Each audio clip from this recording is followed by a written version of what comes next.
Puji Tuhan, mari kita satu hati di dalam doa. Bapa di surga, hari ini kami begitu bersyukur karena kasih-Mu tak pernah meninggalkan kami. Dan ketika kami merenungkan firman-Mu, membicarakan firman-Mu, kami percaya Engkau ada di tengah-tengah kami, menyertai dan memberkati, dan iman kami boleh dibangkitkan, dikuatkan. Karena kami Tuhan adalah utusan-utusan Kristus. Firman-Mu menjadi penuntun untuk terus Tuhan kami melangkah dalam kehendak dan rencana Tuhan. Ini doa kami, syukur kami, di dalam nama Yesus kami berdoa. Haleluya. Amin.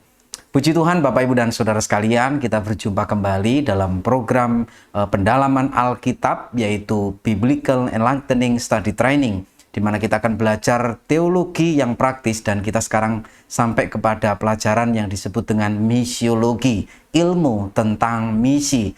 Nah, hari ini kita akan khusus untuk belajar bagaimana kita mendapatkan suatu visi untuk kita kerjakan. Visi untuk suatu misi. Kita membaca firman Tuhan dalam Matius pasal yang ke-8 ayat yang ke-11. Aku berkata kepadamu, banyak orang akan datang dari timur dan barat dan duduk makan bersama-sama dengan Abraham, Ishak dan Yakub di dalam kerajaan surga. Ini adalah suatu visi yang diberikan oleh Tuhan Yesus kepada murid-muridnya dan juga kepada seluruh bangsa Israel yang saat itu mendengarkan ajaran Yesus. Di mana bahwa nanti di surga, ternyata yang di surga itu bukan hanya orang Israel saja. Yang di surga bukan hanya keturunan Abraham secara jasmani, yaitu bangsa Israel atau bangsa-bangsa yang ada pada waktu itu. Tidak. Tetapi ternyata bahwa yang ada di surga itu berasal dari bangsa yang dari timur, dari barat. Kalau Tuhan Yesus berkata dari timur, berarti termasuk kita yang tinggal di Indonesia, ya, karena Tuhan Yesus ada di Palestina, di Israel. Ketika berbicara tentang dari timur, termasuk juga Indonesia, bahkan sampai ke daerah dan negara-negara yang ada di timur. Kemudian di barat berarti mewakili daerah yang ada di Eropa dan sekitarnya. Ternyata bahwa ada orang datang dari timur, ada orang datang dari barat. Ini berarti semua bangsa-bangsa itu ketika mereka percaya kepada Yesus, mereka akan duduk makan bersama-sama dalam kerajaan Allah bersama dengan Abraham, Ishak dan Yakub. Nah, lebih luar biasa lagi tentang suatu penglihatan yang dilihat oleh Yohanes. Jadi sebelum peristiwa ini terjadi, Yohanes telah melihat suatu penglihatan di Pulau Patmos, di mana di Wahyu 7 ayat 9 dikatakan, kemudian daripada itu aku melihat sesungguhnya suatu kumpulan besar orang banyak yang tidak dapat terhitung banyaknya dari segala bangsa, berarti dari segala suku-suku bangsa, dari semua negara dan suku dan kaum dan bahasa, berdiri di hadapan tahta dan di hadapan Anak Domba, memakai jubah putih dan memegang daun-daun palem di tangan mereka. Memakai jubah putih berarti adalah orang-orang yang sudah ditebus, orang-orang yang menjaga kekudusan, orang yang menerima penebusan, yaitu lewat karya salib dan kebangkitan Yesus, di mana di hadapan Anak Domba berarti mereka yang sudah ditebus, yang berasal dari suku, bangsa, kaum, dan bahasa, adalah orang-orang yang ditebus dan percaya Yesus dan sudah diselamatkan. Mereka memegang daun-daun palem, artinya mereka menyanyikan nyanyian kemenangan karena mereka telah diselamatkan dari dunia yang penuh dengan kejahatan. Nah, saudara-saudara sekalian, visi ini adalah sebuah peristiwa yang nanti akan terjadi. Dan ini sungguh-sungguh terjadi. Apakah saya dan saudara nanti termasuk orang-orang yang memakai baju putih itu, yang dilihat oleh Yohanes itu? Tentu bagi kita yang percaya Yesus, kita yang menerima Tuhan sebagai Tuhan dan Juru Selamat, kita orang Kristen yang tidak mundur, kita orang Kristen tetap memelihara firman, kita bisa berkata dengan iman kita bahwa kita adalah orang-orang yang mendapatkan keselamatan yang penuh. Dan nanti memang betul-betul kita itu ada di dalam kerajaan surga yang mulia ini. Luar biasa, puji Tuhan. Jadi visi dari surga menunjukkan kepada kita bahwa yang masuk di surga itu bukan hanya orang Israel saja. Tetapi yang masuk dalam kerajaan surga adalah semua orang yang menerima Yesus sebagai Tuhan dan Juru Selamat. Apapun sukunya, apapun bahasanya, dari manapun mereka berasal, dari timur dan barat, ketika percaya Yesus akan masuk dalam kerajaan surga. Puji Tuhan. Nah, visi itu juga bicara tentang panggilan pelayanan. Di dalam Kisah Para Rasul pasal 9 ayat 15 sampai dengan 16, di situ ada suatu firman Tuhan yang berkata, tetapi firman Tuhan kepadanya, pergilah, sebab orang ini yang dimaksud adalah Paulus adalah alat pilihan bagiku untuk memberitakan namaku kepada bangsa-bangsa lain serta raja-raja dan orang-orang Israel. Aku sendiri akan menunjukkan kepadanya betapa banyak penderitaan yang harus ia tanggung oleh karena namaku. Pada waktu Paulus, yang waktu itu masih bernama Saulus, bermaksud untuk menganiaya orang-orang Kristen yang ada di Damsyik, dia mendapatkan sebuah penglihatan. Tuhan Yesus sendiri menjumpai dia dalam perjalanan itu, dalam sebuah cahaya dari langit yang begitu terang, yang menyilaukan sampai membuat mata jasmani Paulus atau Saulus menjadi buta, tapi peristiwa itu telah membuka mata rohaninya sehingga dia berjumpa dengan Yesus secara pribadi. Dan Yesus berkata, Saulus, Saulus, mengapa engkau menganiaya aku? Dan tahulah Saulus bahwa itu adalah Yesus.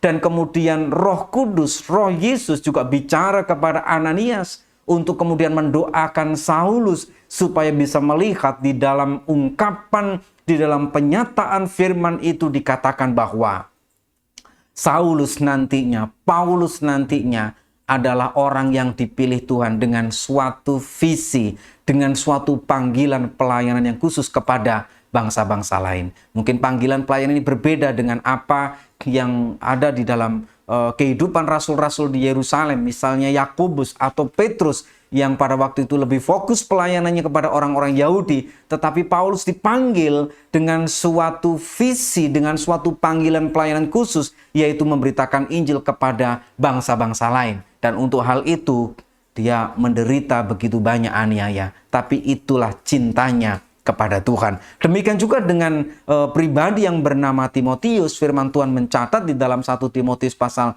1 ayat yang ke-8. Tugas ini kuberikan kepadamu Timotius anakku, sesuai dengan apa yang telah dinubuatkan tentang dirimu, atau dinyatakan tentang dirimu, atau visi yang diungkapkan, dikatakan tentang dirimu, supaya dikuatkan oleh nubuat itu, engkau memperjuangkan perjuangan yang baik, dengan iman dan hati nurani yang murni. Sebelum Timotius mengikut Paulus, menyertai Paulus dalam perjalanannya, dia telah mendapatkan sebuah penyataan dari Tuhan. Dia telah mendapatkan sebuah visi dari Tuhan tentang sebuah panggilan pelayanan untuk memberitakan Injil, untuk kemudian memimpin suatu jemaat, untuk kemudian menggembalakan suatu sidang, untuk kemudian menjadi saksi dan melawan para pengajar-pengajar palsu. Itulah yang kemudian menjadi panggilan pelayanan Timotius, yang bisa juga berbeda dengan panggilan Paulus. Kalau Paulus adalah rasul, penginjil, guru yang dipanggil Tuhan untuk mendirikan jemaat-jemaat di berbagai kota.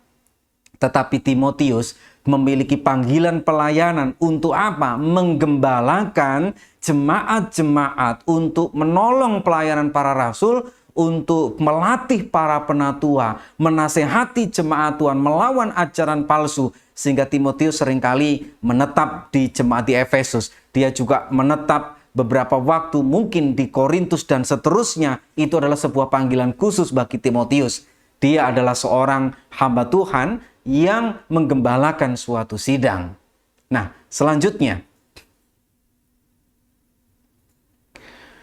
visi untuk suatu misi. Artinya bahwa ketika kita diberi visi, berarti itu adalah misi untuk kita kerjakan, misi untuk kita lakukan.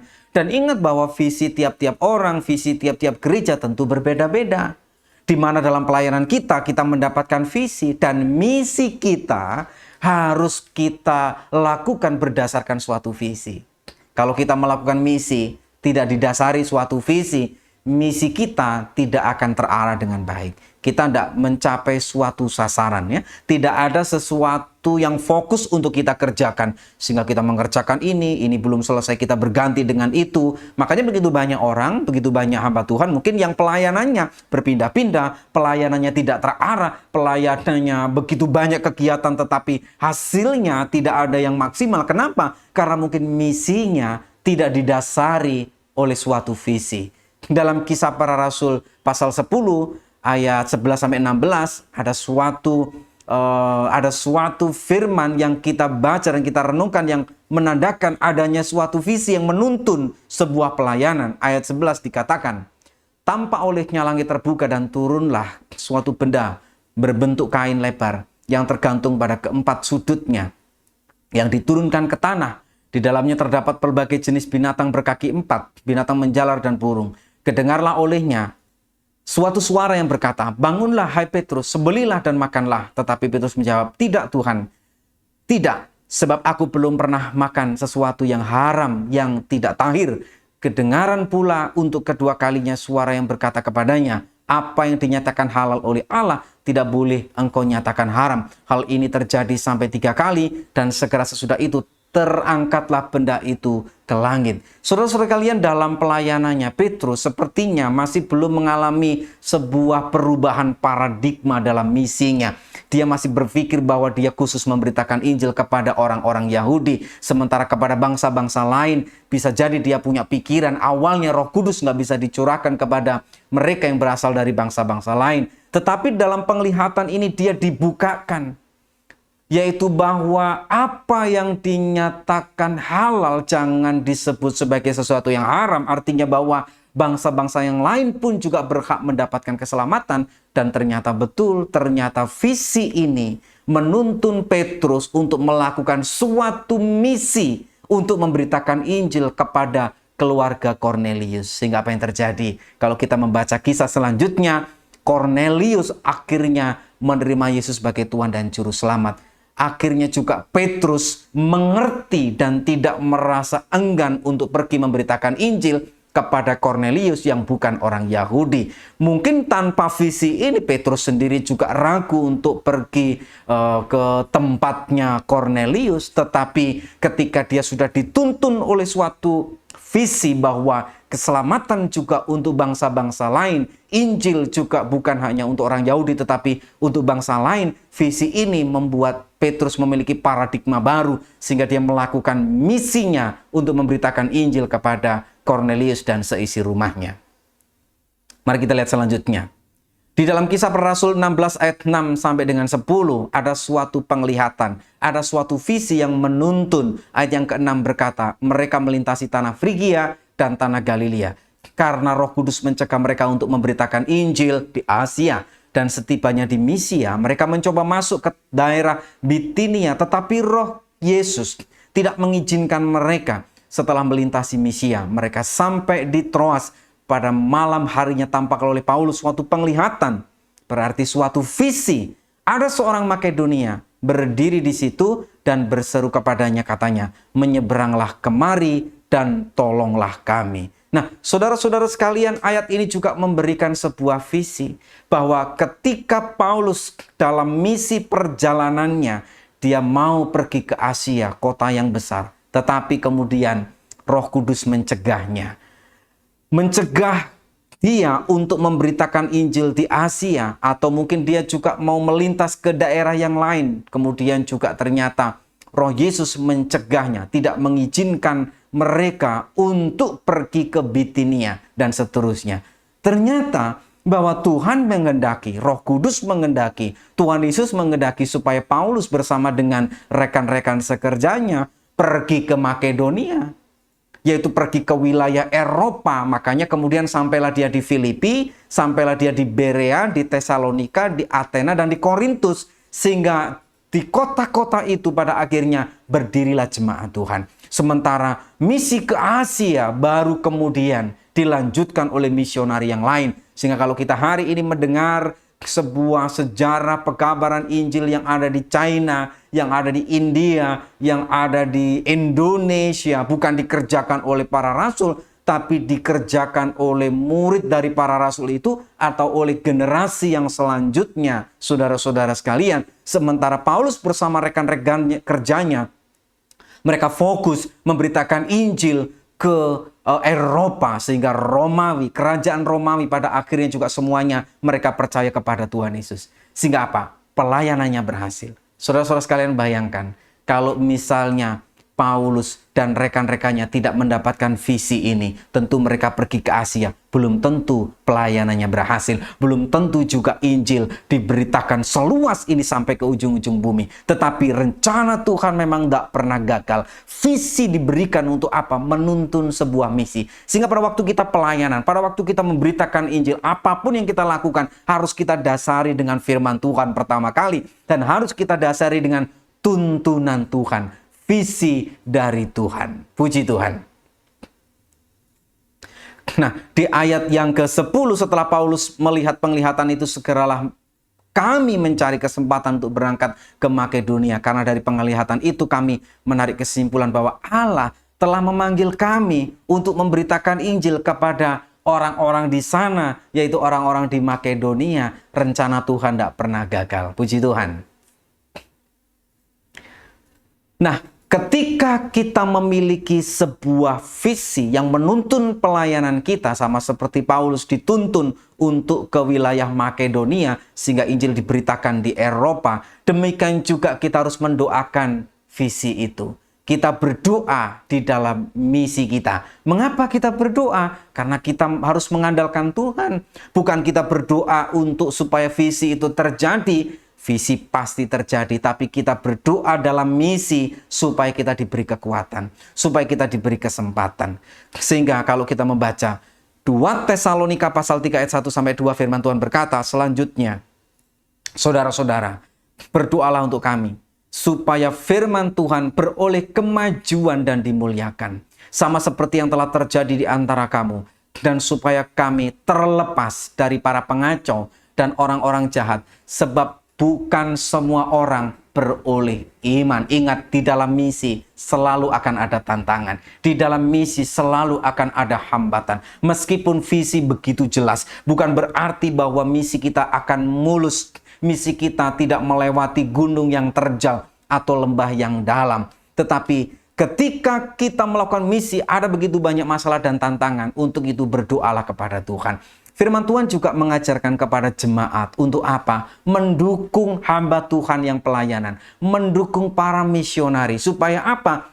Supaya firman Tuhan beroleh kemajuan. Sehingga hari ini mungkin kita tidak melakukan pelayanan misi secara langsung. Kita bukan ada di garis depan. Tapi jemaat Tuhan kita semua bisa mengambil bagian di dalam doa. Jemaat di Tesalonika dinasehati supaya apa? Mendoakan para rasul. Mendoakan hamba-hamba Tuhan. Supaya apa? Firman beroleh kemajuan dan nama Tuhan dimuliakan. Sehingga ketika kita doa untuk misi, kita doa supaya pekerjaan Tuhan berjalan lancar. Kita berdoa untuk misi supaya apa? Ada orang-orang jahat, ada orang-orang yang menentang, ada orang-orang yang punya rencana jahat yang dipakai oleh iblis, yang dipakai oleh kuasa gelap untuk merintangi supaya visi tidak terjadi, untuk merintangi pekerjaan misi. Itu semua bisa kita hadapi dengan doa.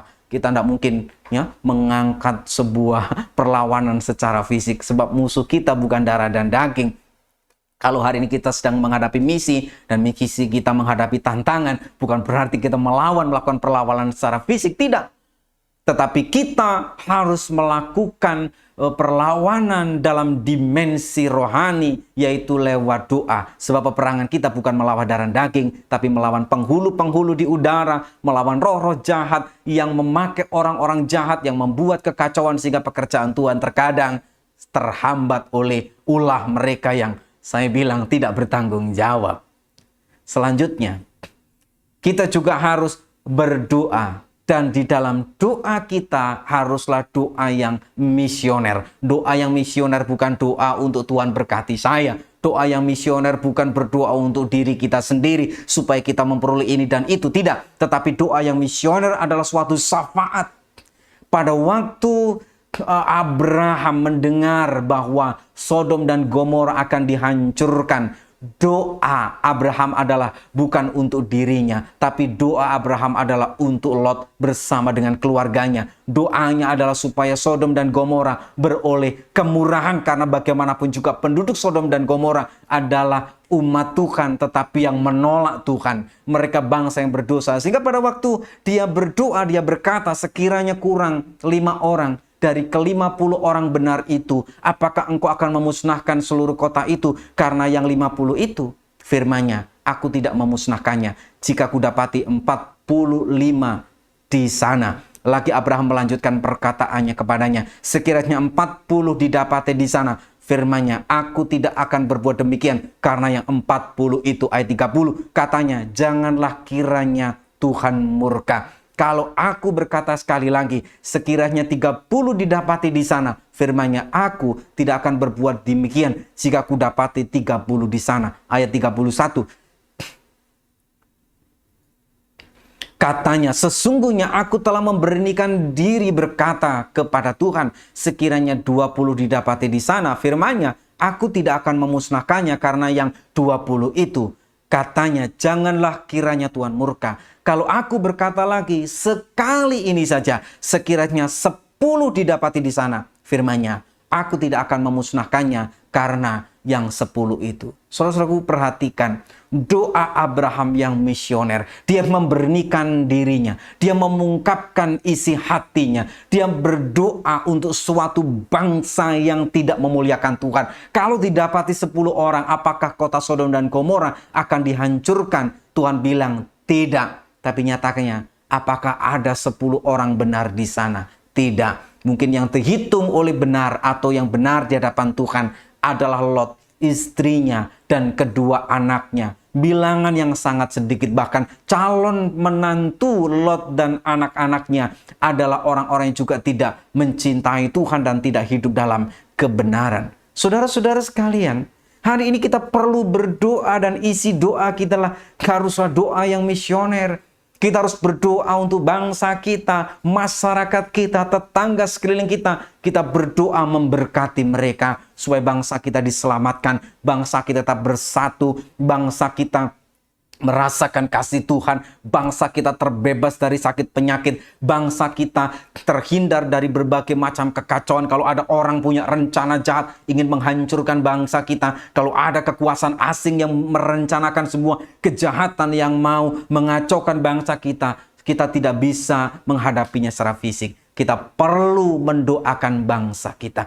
Doa harus bersifat misioner untuk keselamatan bangsa, untuk keselamatan suku bangsa. Kalau hari ini kita memiliki suatu suku, saya memiliki suatu suku, atau saya berasal dari suatu suku tertentu, dan sebagian besar orang-orang sebangsa saya, sebagian besar orang-orang yang sesuku dengan saya adalah orang yang belum mengenal Tuhan. Kita perlu menyampaikan doa yang misioner kepada Tuhan. Supaya apa? Suku kita tidak dibinasakan, tapi suku kita boleh beroleh kesempatan, bangsa kita beroleh kesempatan untuk mendengarkan Injil, sehingga mereka bisa berseru kepada nama Tuhan dan mereka diselamatkan. Ada satu doa yang misioner yang kita baca di dalam 1 Raja-Raja pasal yang ke-8 ayat yang ke-43. Firman Tuhan berkata, maka engkau pun kiranya mendengarkannya di surga, tempat kediamanmu yang tetap, dan engkau kiranya bertindak sesuai dengan segala yang diserukan kepadamu oleh orang asing itu, supaya segala bangsa di bumi mengenal namamu, sehingga mereka takut akan engkau, sama seperti umatmu Israel, dan sehingga mereka tahu bahwa namamu telah diserukan atas rumah yang telah kudirikan ini. Saudaraku, Salomo berdoa ketika bait Allah ditabiskan, dia menaikkan sebuah syafaat, dia menaikkan sebuah doa yang bersifat misioner. Apa yang dia doakan? Supaya segala bangsa di bumi mengenal namamu, nama Tuhan, dan itulah nama Yesus. Apakah kita di dalam doa kita juga kita berdoa di mesbah keluarga kita? Kita juga berdoa seperti Salomo, supaya segala bangsa di bumi mengenal nama Yesus, supaya segala bangsa yang ada di muka bumi percaya bahwa Yesus adalah Tuhan dan Juru Selamat. Itulah doa yang misioner. Kita bukan berdoa untuk supaya saya diberkati, supaya saya ditolong Tuhan. Itu doa yang betul manakala kita dalam pergumulan, dalam kekhawatiran. Memang kita harus mengungkapkan doa kita kepada Tuhan.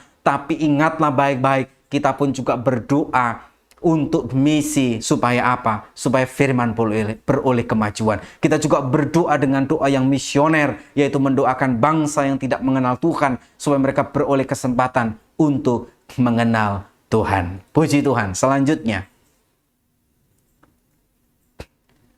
setelah kita memiliki visi dan visi itu menuntun kita kepada suatu misi, kita perlu mendoakan visi itu. Supaya apa? Visi beroleh jalan. Saya diberi kesempatan untuk melakukan misi yang sesuai dengan visi yang Tuhan berikan kepada saya. Dan selanjutnya, ketika kita mau melakukan suatu misi, kita nggak bisa sembarangan. Kita harus memiliki rencana yang baik.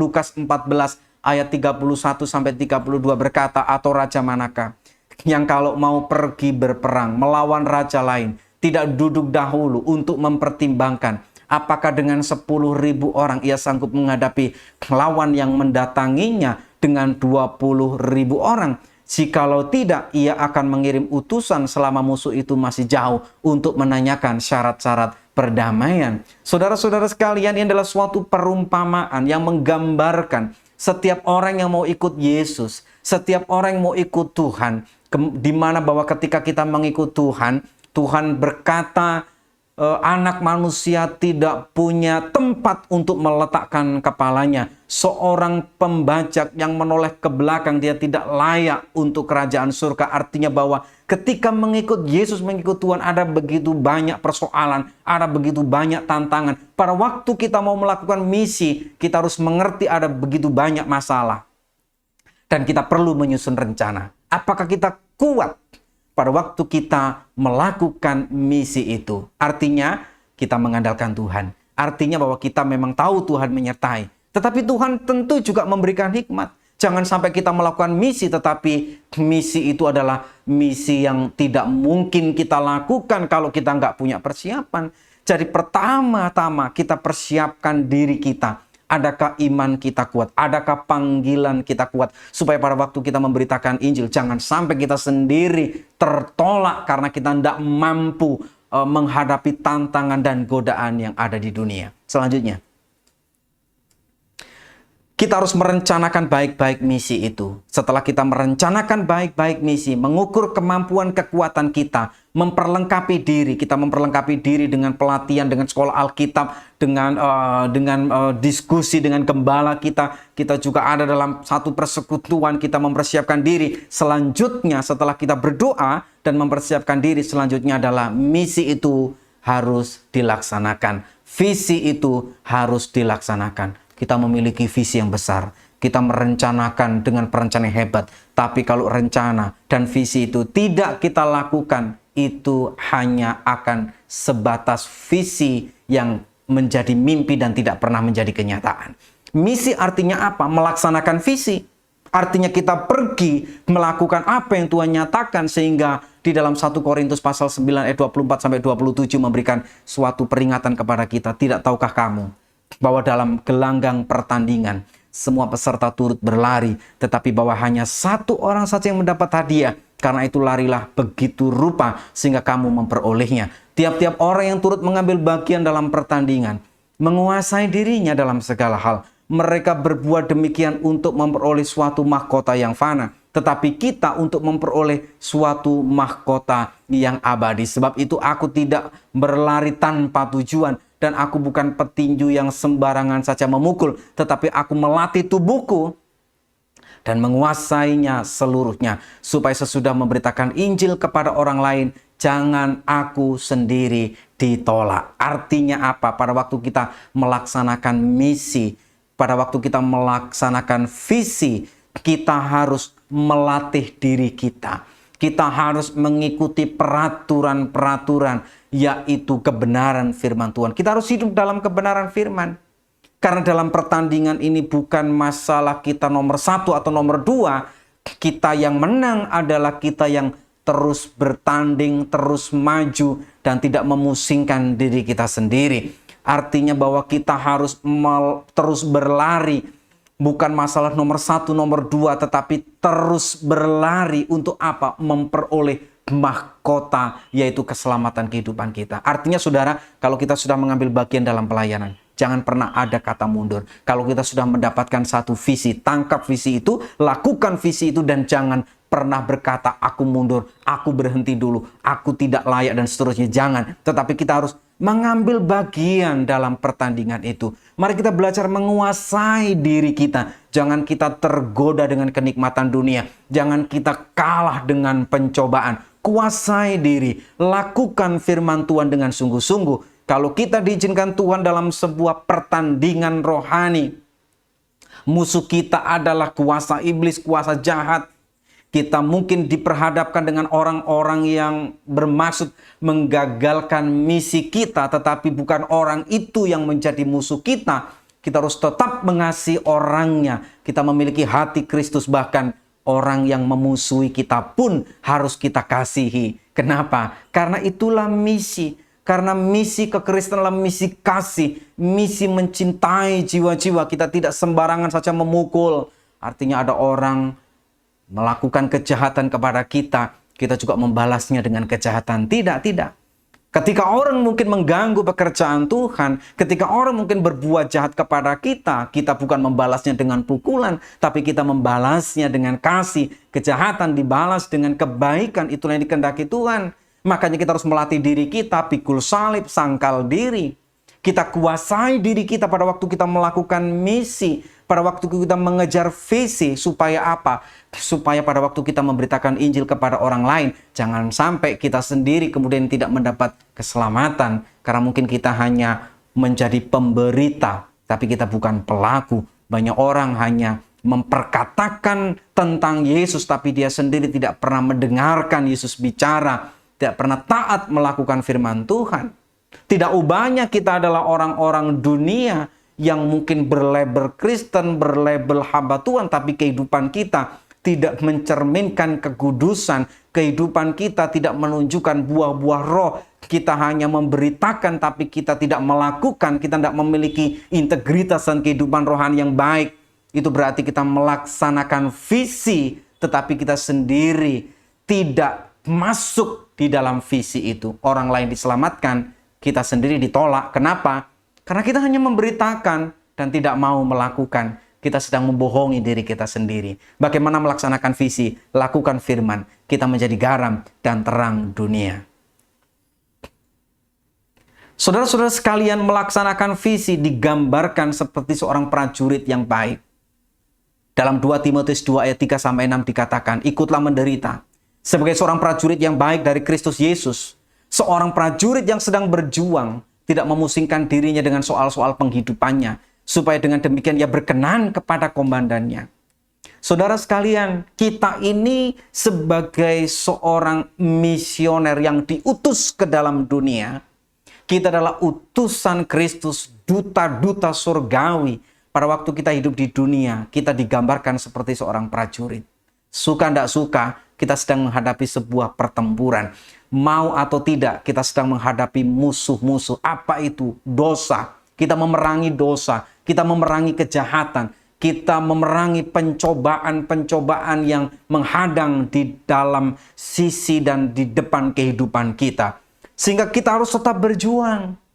Kita tidak memusingkan diri kita. Mungkin kita punya kebutuhan hidup, kita punya kebutuhan dalam pelayanan, tetapi kita tidak memusingkan masalah penghidupan kita, supaya kita berkenan kepada Tuhan Yesus. Apapun beban, persoalan, masalah, ingat kita ini prajurit yang harus siap bertempur. Lakukan kehendak Tuhan. Kalau kita mendahulukan firman, mendahulukan kerajaan Allah, mendahulukan kehendak Tuhan, saya percaya kita akan mendapatkan berkat yang berlimpah-limpah. Ingat, kita ini prajurit yang siap diutus di dalam sebuah perlombaan, dalam sebuah pertandingan.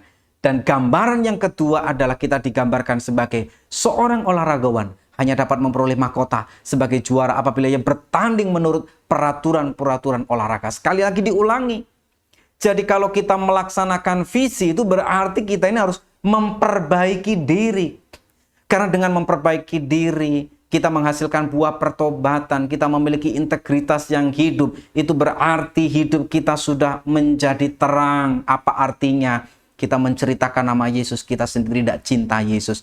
Kita menyuruh orang untuk hidup dalam ajaran Yesus, kita sendiri tidak memberikan teladan bagaimana kita hidup dalam ajaran Yesus. Firman yang efektif adalah ketika kita menjadi figur, kita menunjukkan Kristus di dalam diri kita. Jadi artinya melaksanakan visi adalah kita seperti seorang olahragawan yang bertanding menurut peraturan olahraga supaya kita nggak didiskualifikasi, supaya kita tidak ditolak, supaya kita tidak kemudian menjadi orang-orang yang terbuang. Saudara-saudara sekalian, di akhir zaman, banyak orang yang berseru-seru, Tuhan, Tuhan, bukankah aku sudah bernubuat demi namamu? Bukankah aku sudah mengusir setan, menyembuhkan orang demi nama Yesus? Tapi kemudian Tuhan berkata, nyalah kamu sekalian, kamu pembuat kejahatan. Kenapa? Karena mungkin pada waktu kita melayani, pada waktu kita bernubuat, pada waktu mengusir setan, pada waktu kita melakukan misi yang dari Tuhan, kita tidak taat peraturan-peraturan itu. Kita melanggar firman Tuhan. Kita hanya bicara tapi hidup kita tidak mencerminkan firman Tuhan. Seorang petani yang bekerja keras harus yang pertama menikmati hasil usahanya. Saudara-saudara sekalian, misi memerlukan kesabaran. Misi memerlukan ketekunan. Orang yang menanam padi hari ini tidak berarti bahwa besok dia akan menuainya. Dia harus merawatnya, memupuknya. 3 bulan kemudian baru dia bisa merasakan hasilnya. Demikian juga dengan pekerjaan Tuhan. Bukan berarti bahwa kita hari ini mendapatkan visi diberkati, kemudian berkat itu akan datang. Tidak. Tetapi kita melaksanakan visi itu sama seperti seorang prajurit. Kita melaksanakan visi itu sama seperti seorang olahragawan yang mentaati firman Tuhan dan peraturan-peraturan firman. Sama juga dengan seorang petani yang dengan sabar, dengan tekun, melaksanakan visi sampai misi Tuhan, sampai visi Tuhan digenapi di dalam kehidupan kita. Apa visi kita hari ini? Apa panggilan kita hari ini? Doakan itu. Rencanakan dengan baik dan laksanakanlah dengan tekun. Saya percaya ketika kita melakukannya, maka visi Tuhan akan digenapi di dalam kehidupan kita. Tiap-tiap orang memiliki visi dan panggilan yang berbeda-beda. Kalau saya adalah seorang ibu rumah tangga, berarti saya harus menjadi saksi bagi ibu rumah tangga yang lain. Saya harus menjadi saksi bagi keluarga saya. Kalau saya seorang yang bekerja, saya harus menjadi garam dan terang dunia, menjadi berkat bagi lingkungan saya. Kalau saya adalah seorang pengusaha, saya harus menunjukkan kehidupan yang berbuah-buah lebat, yaitu kehidupan yang mencerminkan karakter Kristus. Karena penginjilan yang efektif adalah pada waktu kita menjadi figur di tengah-tengah dunia yang sedang kehilangan figur. Ceritakan Yesus lewat perkataan kita. Ceritakan Yesus, tunjukkan Yesus lewat perbuatan kita sehari-hari yang berkenan kepadanya dan memuliakan nama Tuhan. Tetap semangat, tetap tekun. Saya akan berdoa untuk saudara-saudara sekalian supaya tetap kuat dalam melaksanakan visi untuk sebuah misi yang dipercayakan Tuhan kepada kita. Bapa di surga, di dalam nama Yesus kami percaya firman-Mu sudah bicara kepada kami, dan hari ini kami mendengarnya. Bukan hanya mendengarnya, tapi kami melakukannya. Kami minta suatu visi untuk kami kerjakan dalam sebuah misi kami. Kami mendoakannya, berikan kami kemampuan. Kami merencanakannya, berikan kami hikmat. Kami memperlengkapi diri kami, dan kami mau melakukannya dengan tetap taat kepada firman. Kami mau melakukannya dengan kami tekun dan sabar, sehingga kami menuai hasilnya. Visi terwujud di dalam nama Tuhan Yesus Kristus. Demikian pertemuan kita hari ini. Sampai jumpa di dalam episode yang selanjutnya. Tuhan Yesus memberkati.